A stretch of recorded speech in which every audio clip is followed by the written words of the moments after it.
Awas! Kakak nggak apa-apa? Iya, saya nggak apa-apa. Alhamdulillah. Lain kali hati-hati ya kak.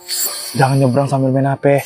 Iya mas, makasih ya masnya udah nyelamatin saya. Iya kak, sama-sama. Ini mas, sebagai tanda terima kasih saya karena mas udah nolongin saya. Gak usah kak. Saya ikhlas kok. Udah nggak apa-apa mas, ini diterima ya. Gak usah kak. Saya ikhlas. Lagian, saya kebetulan lewat. Jadi maaf kak, saya nggak bisa terima. Kalau gitu, saya izin pamit dulu kak. Mau interview kerja soalnya. Kayaknya udah terlambat kak. Saya duluan ya kak. Permisi. Apa ini? SKCK nggak ada, surat pengalaman nggak ada, surat kesehatan juga nggak ada. Kamu ini nek lamar kerja atau nggak sih? Saya minta maaf bu. Saya nggak ada uang lagi buat ngurus surat-surat itu bu.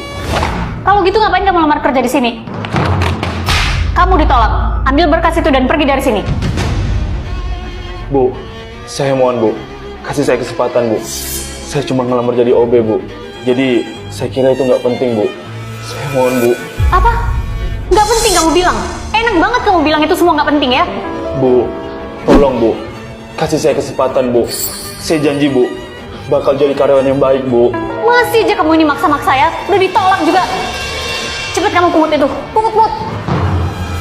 Bu Kirani, apa-apaan ini? Bu Safira. Loh, mas, masnya kok ada di sini? Jadi, mas ngelamar kerja di sini? Kok ibu tahu dia ngelamar kerja? Tapi tenang bu, udah saya tolak. Soalnya dia aja nggak niat bu mau ngelamar.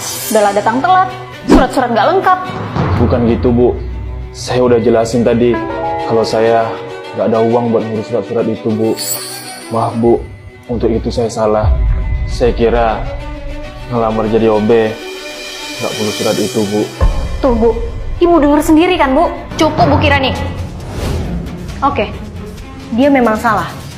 Dia nggak akan saya terima menjadi OB di sini. Tapi, dia akan saya terima menjadi HRD untuk menggantikan posisi kamu. Maksudnya gimana bu? Kalau bercandain masuk akal lah bu. Saya nggak bercanda. Dan itu masuk akal kok. Apa dia bilang sama kamu? Alasan kenapa dia terlambat? Enggak sih bu. Bagus. Itu dia berarti bukan orang yang suka menjadikan kendala sebagai alasan. Asal kamu tahu Bu Kirani, dia terlambat datang ke sini karena dia menyelamatkan saya tadi yang hampir tertabrak mobil. Jadi menurut saya, nggak ada kata ragu untuk saya menggantikan posisi kamu. Orang yang bersifat arogan dan tidak bisa menghargai orang lain.